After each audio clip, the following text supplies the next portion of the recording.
The Australian Grand Prix qualifying session delivered an absolute thriller, filled with shocking eliminations, unexpected performances, and a front-row lockout that has everyone talking.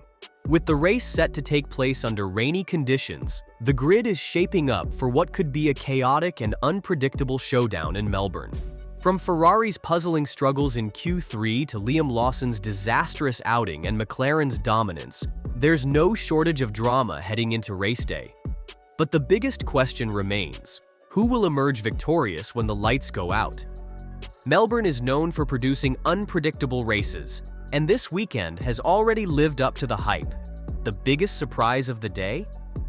Williams putting both of their cars into Q3 for the first time in a decade, proving they are no longer just a midfield team, but a real contender in the Constructors' Championship battle. But while Williams' resurgence is one of the feel-good stories of qualifying, the real headlines belong to Ferrari's disappointing performance, Red Bull's struggles, and the brewing tension within McLaren's camp.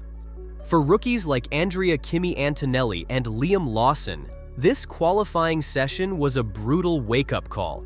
Antonelli, making his highly anticipated debut for Mercedes, ran wide at turn 4, damaging his floor and losing critical lap time. In a cruel twist, the young Italian was knocked out in Q1 by fellow rookie Oliver Bearman, who not only made it into Q2, but also out-qualified his more experienced Haas teammate, Nico Hülkenberg. Antonelli came into the season with enormous expectations as Mercedes' future superstar, but his first official qualifying session in F1 ended in disappointment. However, the biggest letdown of the day was Liam Lawson. Coming into the season, many expected him to challenge Yuki Tsunoda for the second Red Bull seat in 2026. But while Tsunoda delivered an outstanding P5 qualification, sending a strong message to the entire Red Bull camp, Lawson failed to even make it out of Q1. The Kiwi driver admitted that he expected a slow start to the session, but was thrown off by a mistake on his second lap.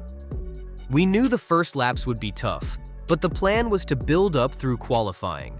Unfortunately, that off on my second lap put everything out of order, and I lost a lot of time in the final sector. Missing FP3 definitely didn't help, but at the end of the day, I shouldn't have made that mistake, Lawson reflected after the session. The problem for Lawson is that Red Bull is always watching.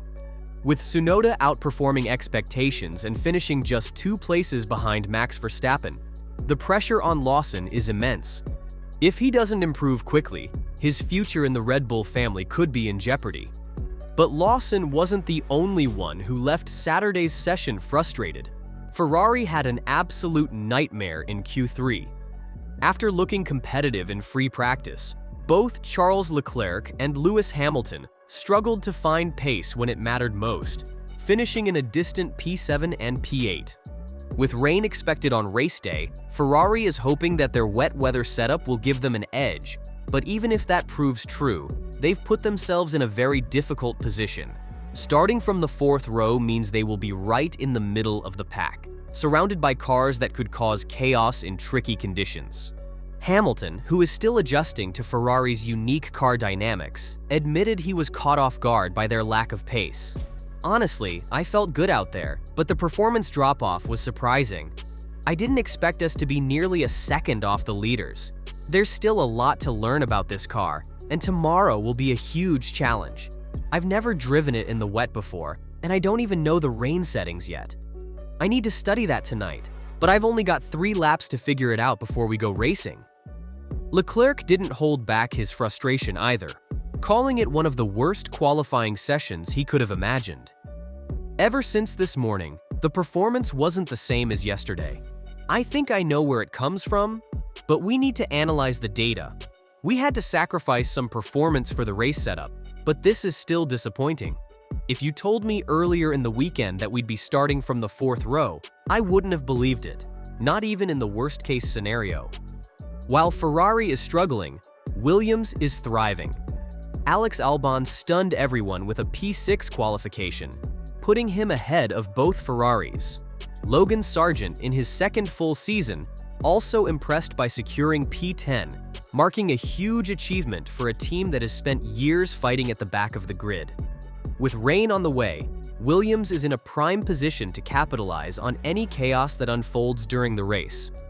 Then there's Max Verstappen, who continues to prove why he's one of the greatest drivers on the grid. Red Bull's RB20 is no longer the fastest car, and at times it doesn't even seem like the second fastest. But Verstappen still managed to put it on the second row, showing his ability to extract the maximum from a struggling car. Helmut Marko believes that Verstappen's wet weather skills could be the deciding factor on race day.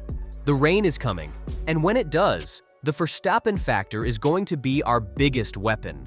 He thrives in tricky conditions. If he can stay within reach of McLaren, he might just steal this one. Speaking of McLaren, they are heading into the race with complete control.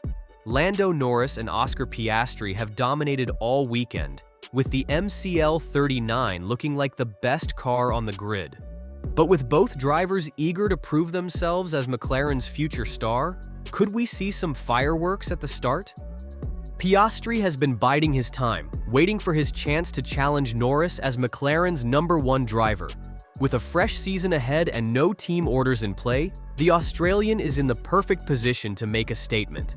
If he gets a strong start and takes the lead, things could get very interesting within the McLaren camp. If Norris and Piastri battle too aggressively, it could open the door for Verstappen to pounce and turn the race on its head. Meanwhile, Ferrari will be looking to salvage their weekend by making the most of the wet conditions, while Williams has a golden opportunity to score big points. So, with rain set to shake things up and a grid full of surprises, who do you think has the best shot at winning?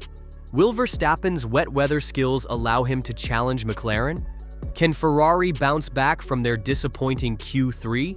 And will Williams be the dark horse of the race? Drop your predictions in the comments below, and don't forget to hit that subscribe button to stay updated on all the action from Melbourne.